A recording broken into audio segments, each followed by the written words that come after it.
Bismillahirrahmanirrahim. Assalamualaikum warahmatullahi wabarakatuh. Pelajaran kita pada hari ini adalah tema 6, subtema 2, pembelajaran 1 dan 2. Lihat di sini. Di sini ada cerita yang berjudul Kisah Seorang Guru Anak Berkebutuhan Khusus. Di sini diceritakan ada salah seorang guru yang mana dia adalah guru bagi anak-anak yang berkebutuhan khusus. Kemudian namanya adalah Sangita Lakman. Ia sebenarnya adalah seorang dokter yang beralih profesi menjadi seorang guru. Yang mana dia menjadi seorang guru, dia mengajarkan anak yang berkebutuhan khusus. Di sini, anak yang berkebutuhan khusus saja mau belajar. Apalagi anak-anak Ustadz yang sehat, yang sempurna, dan sebagainya. Makanya anak-anak Ustadz jangan sampai kalah dengan anak-anak yang berkebutuhan khusus. Kemudian lihat di halaman 63. Pertanyaannya, siapa Sangita Lakman? Dia adalah salah seorang guru yang mengajar anak-anak yang berkebutuhan khusus. Mengapa ia ingin menjadi guru? Kemudian, sikap apa yang ditunjukkan oleh Sangita untuk menjadi guru yang baik? Dan selanjutnya, silakan anak-anak Ustaz buat dan pindahkan ke dalam catatan. Kemudian lihat di halaman 64. Ini ada sebuah puisi. Puisi ini judulnya adalah Cita-citaku yang diciptakan oleh M. Ridwan Hafiz. Ini terdapat satu bait yang terdiri atas 1, 2, 3, 4, 5, 6, 7 yang terdiri atas 8 baris. Kemudian silakan anak-anak jawab pertanyaan yang di bawahnya. Apa judul puisi? Siapa yang membuat puisi tersebut? Kemudian puisi tersebut bercerita tentang apa? Dan selanjutnya. Kemudian kita lanjutkan ke halaman 66. Lihat di sini.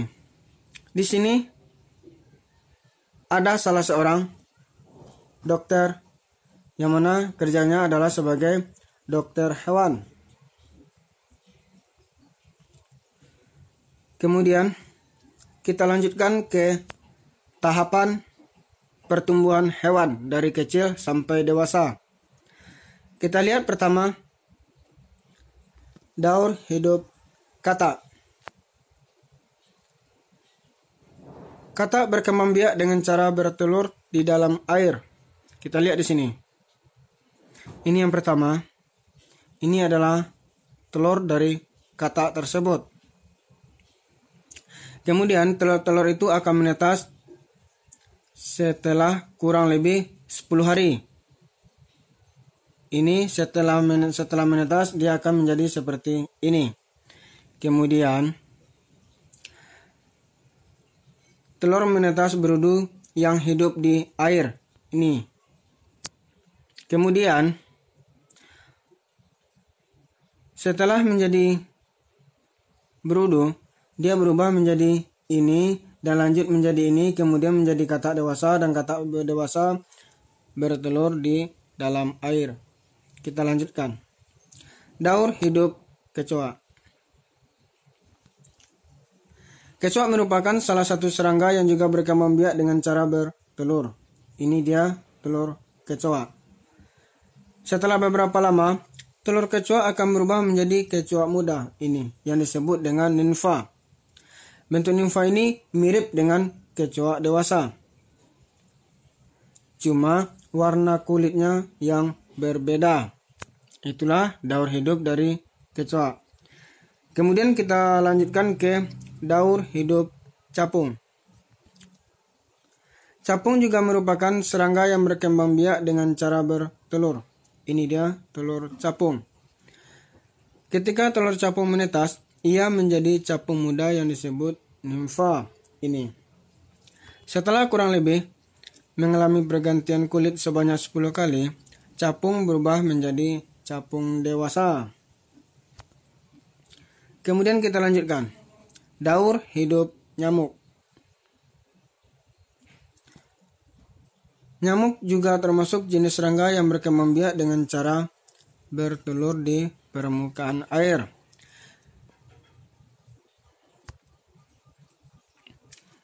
Ketika telur menetas, ia berubah menjadi jentik-jentik atau tempayak. Ini dia. Tempayak ini akan hidup dalam mendapatkan makanannya dari air yang ia tinggali. Setelah cukup umur, tempayak ini berubah menjadi pupa. Ini dia. Setelah beberapa waktu, pupa akan berubah menjadi nyamuk muda hingga menjadi nyamuk dewasa. Dan seterusnya. Kemudian kita lanjutkan. Lihat pada halaman selanjutnya di pembelajaran 2. Di sini ada contoh pekerjaan seni. Di sini pekerjaan seni yang pertama adalah seorang pelukis, yang kedua adalah sutradara, yang ketiga adalah penari, yang keempat adalah seorang pesulap. Kemudian kita lanjutkan. Dan masih banyak lagi contoh pekerjaan-pekerjaan seni lainnya. Itu yang di atas cuma ada 4 macam. Kemudian kita lihat di halaman selanjutnya. Kisah seorang penari gandrung Banyuwangi. Yang harus anak-anak usah pahami adalah tari gandrung ini berasal dari Banyuwangi. Untuk pembahasan selanjutnya silakan anak-anak usah baca di halaman 74. Kemudian kita lihat di halaman selanjutnya. Lihat di sini.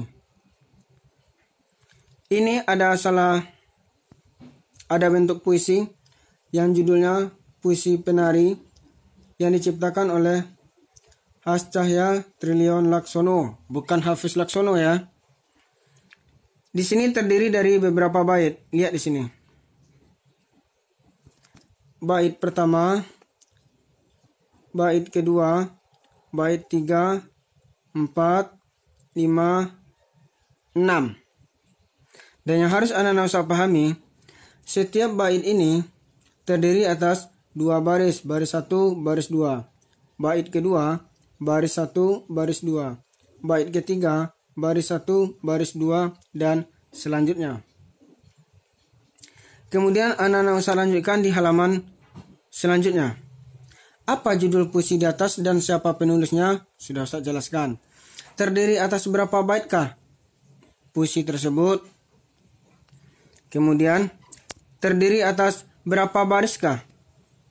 Terdiri atas berapa bariskah puisi tersebut? Kemudian nomor 4, bercerita tentang apa puisi penari tersebut? Kemudian kita lanjutkan. Di sini ada contoh tarian. Ini tarian yang pertama, tarian yang kedua, yang ketiga, dan yang keempat. Pertanyaannya, ayo silakan anak-anak Ustaz coba perhatikan. Manakah yang tari pendet yang berasal dari Bali? Lihat di antara yang 4 tadi. Kemudian tari piring yang berasal dari Sumatera Barat yang mana? Tari saman yang berasal dari Aceh yang mana? Tari remo yang berasal dari Jawa yang mana? Silakan anak-anak Ustaz buat di rumah. Ustaz beri contoh, ini salah satu contoh. Ini salah satu contoh tari piring yang berasal dari Sumatera Barat dan tari saman yang berasal dari Aceh. Kemudian kita lanjutkan. Manfaat makhluk hidup di sekitar kita. Tentu banyak manfaat makhluk hidup yang ada di sekitar kita. Kita lihat aja di halaman selanjutnya. Salah satu manfaatnya adalah sebagai sumber bahan pangan. Hewan yang merupakan sumber makanan manusia antara lain contohnya seperti sapi, ayam, udang, ikan, dan masih banyak yang lainnya. Kemudian sebagai bahan sandang atau pakaian. Apa contohnya? Contohnya adalah tumbuhan yang dimanfaatkan seratnya, yaitu adalah seperti kapas yang dijadikan sebagai kain yang sudah kita bahas pada pembelajaran sebelumnya. Kemudian sebagai peralatan rumah tangga. Banyak kan perabot rumah tangga yang terbuat dari kayu yang mungkin juga ada di rumah anak-anak Ustadz. Yang contohnya adalah yang terbuat dari kayu jati, cendana, mahoni, dan pinus. Ustadz yakin di rumah anak-anak Ustadz pasti ada, walaupun cuma ada 1, 2, 3 atau berapa. Kemudian sebagai produk kesehatan. Tumbuhan dan hewan dapat digunakan sebagai bahan obat-obatan. Nah, ini sudah kita bahas pada pembelajaran sebelumnya. Kunyit, jahe, temulawak, kumis kucing, dan lain sebagainya. Kemudian yang untuk ini biar nanti di sekolah kita bahas. Untuk pada hari ini kita cukupkan sampai di sini. Tetap semangat belajar di rumah. Bisa sudahi dengan jazakumullah khair. Assalamualaikum warahmatullahi wabarakatuh.